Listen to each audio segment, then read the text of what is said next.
দিদিমণি, আমার মেয়েটা এইচএস পাস করেছে, কিন্তু কলেজে ভর্তি করতে পারছি না। জানা বাবু, হ্যাঁ হ্যাঁ, রঘুনাথপুরে বাচ্চা জন্মাবার পর মা বলার আগে দিদিমণি বলতে শেখে।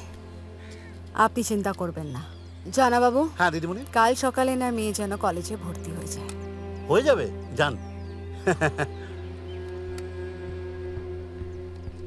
দিদিমণি, আমার বাচ্চাটাকে খুঁজে পাওয়া যাচ্ছে না দিদিমণি, কিছু একটা করুন। ছোট মেয়ে মানে তুলি? আগে হ্যাঁ। তা কখন থেকে নিখোঁজ? গতকাল দুপুরের পর থেকে। রঘুনাথপুরের মেয়ে মানে আমার মেয়ে, আর ঘরের মেয়ে হারালে আমার থেকে বেশি দুঃখ কারুর হয় না। আমি আপনাকে কথা দিচ্ছি, যতক্ষণ না ঘরের মেয়ে ঘরে ফিরে আসে আমি নিশ্চিন্তে ঘুমাবো না। দিদিমণি দেখো, পারলে আপনিই পারবেন, কিছু একটা করুন। ঠিক আছে ঠিক আছে, ব্যবস্থা করা যাবে। এবার আপনি উঠুন। ওঠো বাবা, সব ঠিক হয়ে যাবে।